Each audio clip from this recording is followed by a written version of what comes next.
മക്കളെ, നമ്മുടെ ഡൈജഷനിലെ 5 important steps എന്ന് പറയുന്നത് വളരെ ഇമ്പോർട്ടന്റ് ആയിട്ട് നിങ്ങൾ പഠിച്ചു വെക്കേണ്ടതാണ്. ഏതൊക്കെയാണ് 5 സ്റ്റെപ്പുകൾ എന്ന് പറയുന്നത്? First one is injection. Injection എന്ന് പറഞ്ഞാൽ ആഹാരം സ്വീകരിക്കുന്നത്, ടേക്കിംഗ് ഓഫ് ഫുഡ് എന്നാണ് നമ്മൾ അതിന് പറയാം. രണ്ടാമത്തതാണ് ഡൈജഷൻ അഥവാ ദഹനം എന്ന് പറയുന്നത്. മൂന്നാമത്തതാണ് അബ്സോർപ്ഷൻ. അബ്സോർപ്ഷൻ എന്ന് പറയുമ്പോൾ ആഗിരണമാണ് നമ്മൾ ഉദ്ദേശിക്കുന്നത്. ഫോർത്ത് സ്റ്റെപ്പാണ് അസിമിലേഷൻ അഥവാ സാംശീകരണം എന്ന് പറയുന്നത്. അവസാനത്തെ സ്റ്റെപ്പാണ് ഇജഷൻ. ഇജഷൻ എന്ന് പറഞ്ഞു കഴിഞ്ഞാൽ എന്താണ്? വിസർജനമാണ്. അപ്പൊ നിങ്ങൾ ഓരോന്നും എന്താണെന്ന് നോക്കിക്കേ.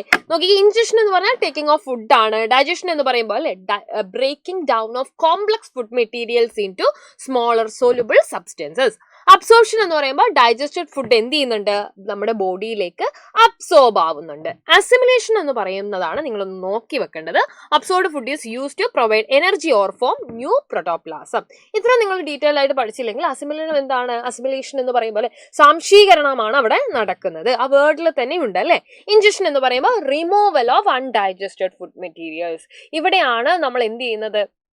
ഇമ്പോർട്ടൻ്റ് ആയിട്ടുള്ള ആ ഒരു ഡൈജഷന്റെ ലാസ്റ്റ് സ്റ്റെപ്പായിട്ട് കൺസിഡർ ചെയ്യുന്നത്. ഇത്രയും കാര്യങ്ങൾ നിങ്ങൾക്ക് ക്ലിയർ ആണല്ലോ. സിമിലർ എക്സാമിന് ചോദിക്കുന്ന ഒരു പാറ്റേൺ ക്വസ്റ്റ്യൻ ആണിത്. ഇമ്പോർട്ടൻ്റ് ആയിട്ട് എന്ത് ചെയ്യുക? ഒന്ന് ഓർത്ത് വെക്കുക. Okay, ready. അതേപോലെ തന്നെ നിങ്ങൾക്ക് ഇതിന്റെ നോക്കിക്കഴിഞ്ഞാൽ തന്നെ അമീബയുടെ ഒരു ഫുഡ് സൈക്കിളിനെ കുറിച്ച് അല്ലെങ്കിൽ അമീബയുടെ ഭക്ഷണ രീതിയെ കുറിച്ച് ഇവിടെ കൊടുത്തിട്ടുണ്ട്. അപ്പൊ ഇതും എന്ത് ചെയ്യുക? ഒന്ന് ഫോക്കസ് ചെയ്തിട്ട് പഠിച്ചു വെക്കുക. കാരണം ചോദ്യങ്ങൾ ഉണ്ടാവാറുണ്ട്. അപ്പോൾ ഓൾ ദ ബെസ്റ്റ്. നന്നായിട്ട് പഠിക്കുക കേട്ടോ.